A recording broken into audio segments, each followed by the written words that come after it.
அறிவோம் ஆரோக்கியம் நேயர்கள் அனைவருக்கும் அன்பான வணக்கங்கள். நான் ஸ்ரீவர்மா மருத்துவமனையின் மகளிர் சிறப்பு மருத்துவர் ஜெயரூபா. இந்த நாள் இனிய நாளாக அமைய என்னுடைய மனமார்ந்த வாழ்த்துக்களும் பிரார்த்தனைகளும். சமீபத்துல நிறைய பெண்கள், முக்கியமா இந்த 10th 12th படிக்கக்கூடிய பெண்கள், டீனேஜ்ல இருக்கக்கூடிய பெண்கள், இவங்க எல்லாருக்குமே பிசிஓடி மாதிரியான பிரச்சனைகளோட உடல் பருமனும் அதிகமா இருக்கிறத பார்க்குறோம்.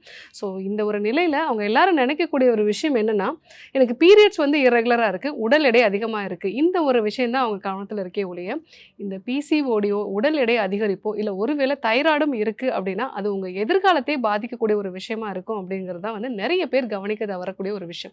ஏன்னா இந்த ஒரு பிரச்சனையினால நிறைய பேருக்கு கவனச்சிதறல் இருக்கு. ஸோ சரியான முறையில் அவங்களுக்கு ஞாபக சக்தி வரமாட்டேங்குது, கான்சென்ட்ரேஷன் கரெக்டாக இருக்க மாட்டேங்குது.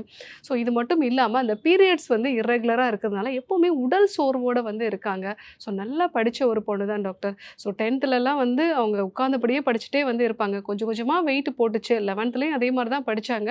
12th வரும்போது நல்லா வெயிட் போட ஆரம்பிச்சிட்டாங்க.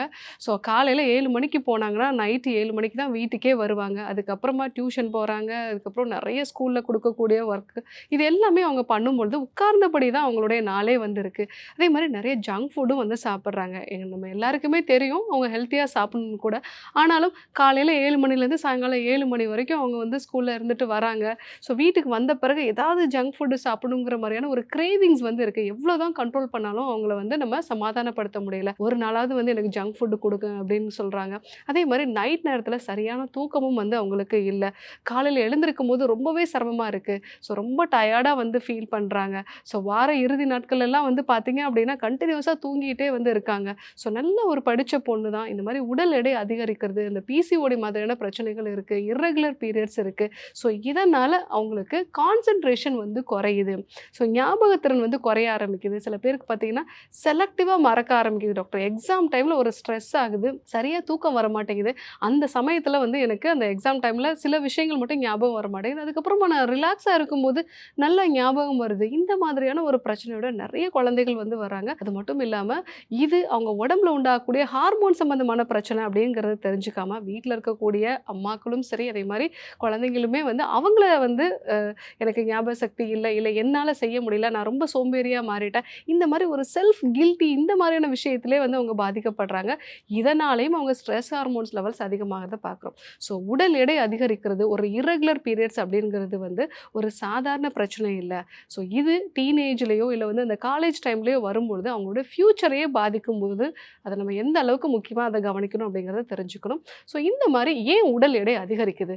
ஸோ உட்கார்ந்தபடியே படிக்கிறாங்க அப்படின்னா அவங்க உடம்புல இன்சுலின் ரெசிஸ்டன்ஸ் உருவாகிறதுக்கு வாய்ப்புகள் இருக்குது. ஸோ அதே மாதிரி ரொம்ப பதட்டத்தோடய படிக்கிறாங்க. ஸோ தொடர்ந்து எக்ஸாம்ஸ் இருக்குது, இல்லை இந்த எக்ஸாம்ஸ் பற்றி நமக்கு ஒரு பயம் இருக்குது, இதை கரெக்டாக பண்ணால் தான் ஃப்யூச்சர் நல்லாயிருக்கும், இந்த மாதிரியான ஒரு மனப்பதட்டம் இருக்கும்போது அவங்க உடலில் கார்டிசால் லெவல் அதிகமாகிறது.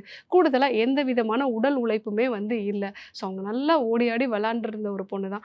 ஆனாலும் கூட அவங்களுக்கு இப்போ எப்போவுமே எக்ஸாம் இருக்குது, ஆன்லைனில் நிறைய கோர்சஸ் அவங்க பண்ணிகிட்டே இருக்காங்க. டெய்லியுமே அந்த ஒர்க்கை முடிக்கிறதுக்கே அவங்களுக்கு லேட் நைட் ஆகிடுது.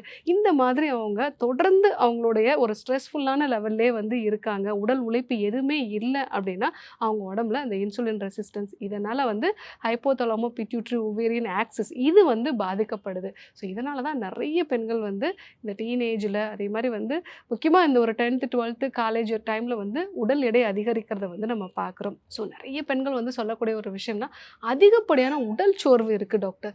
ஸோ காலையில் எழுந்திருக்கிறது ரொம்பவே சிரமமாக இருக்குது அப்படின்னா அவங்க உடம்புல இந்த கார்டிசால் லெவல் அதிகமாக இருக்கிறதுனாலையும் இன்சுலினோட ரெசிஸ்டன்ஸ்னாலையும் இன்ஃப்ளமேஷன் உருவாகுது. இந்த இன்ஃப்ளமேஷனால் அவங்களுக்கு எவ்வளோ நேரம் தூங்கினாலும் இன்னும் கூட தூங்கணும் போல் இருக்குது. அதே மாதிரி அடிக்கடி கால் வலிக்குது, கழுத்து வலிக்குது, ஏதாவது ஒரு வலி சொல்லிட்டு இருப்பாங்க.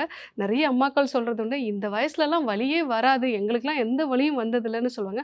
ஆனாலும் இந்த குழந்தைகளுக்கு உடலில் இன்ஃப்ளமேஷனால் வலி அதிகமாக வருது. ஸோ இதுதான் அவங்க நிறைய ஸ்ட்ரகிள் ஆகிறதுக்கும், இன்னும் சொல்லப்போனால் நிறைய குழந்தைகளோட ஃப்யூச்சரே பாதிக்கப்படுறதுக்கும் இந்த ஒரு விஷயம் தான் முக்கியமான காரணமாக இருக்குது. இதை எப்படி சரி பண்ணுறது?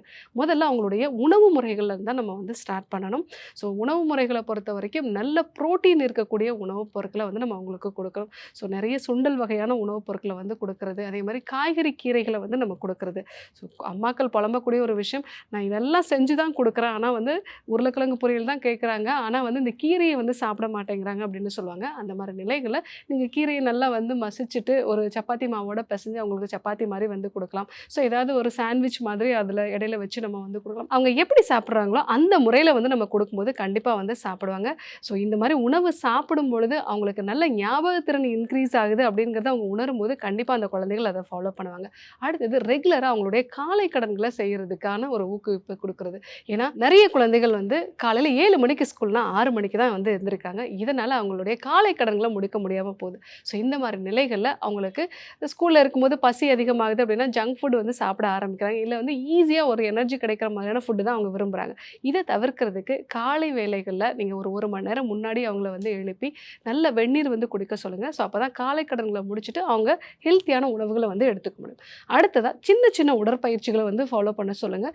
வீட்டில் இருந்தபடியே ஒரு யோக பயிற்சிகளை வந்து ஃபாலோ பண்ணுறது. எனக்கு டைமே இல்லை டாக்டர் அப்படின்னு சொன்னீங்கன்னா, நீங்கள் ஒரு நாளைக்கு ஒரு 20 நிமிஷம் உடற்பயிற்சிக்காக யோக பயிற்சிக்காக ஸ்பெண்ட் பண்ணும்போது 2 மணி நேரம் படிக்க வேண்டிய ஒரு போர்ஷனை அவங்களால அரை மணி நேரத்திலே வந்து படிக்க முடியும். அந்த அளவுக்கு அவங்களோட பிரெயினும் வந்து ஷார்ப்பாகும். அதனால் கண்டிப்பாக உடற்பயிற்சியை யோக பயிற்சியை அவங்கள வந்து ஃபாலோ பண்ண வைங்க.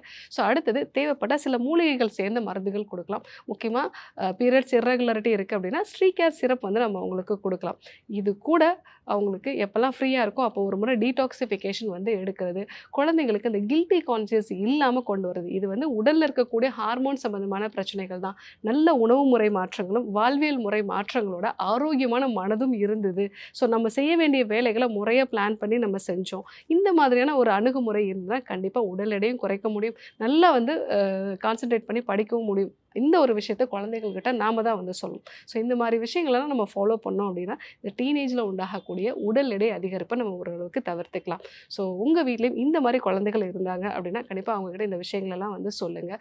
தேவைப்பட்ட ஒரு மருத்துவ ஆலோசனையும் வந்து எடுத்துக்கோங்க. ஸோ இன்றைக்கி டீனேஜில் இருக்கக்கூடிய குழந்தைகளுக்கும் காலேஜ் போகக்கூடிய குழந்தைகளுக்கும் உடல் எடை அதிகரிக்கிறது, இர்ரெகுலர் பீரியட்ஸு, பிசிஓடி மாதிரியான பிரச்சனைகள், இதனால் அவங்களுடைய ஃப்யூச்சர் எப்படி பாதிக்கப்படுறது, இது எப்படி நம்ம சரி பண்ணலாம் அப்படிங்கிற விஷயங்களை வந்து நம்ம தெரிஞ்சுக்கிட்டோம். இதே போன்று ஒரு நல்ல தகவலோடு உங்களை சந்திக்கிறேன். நன்றி, வணக்கம்.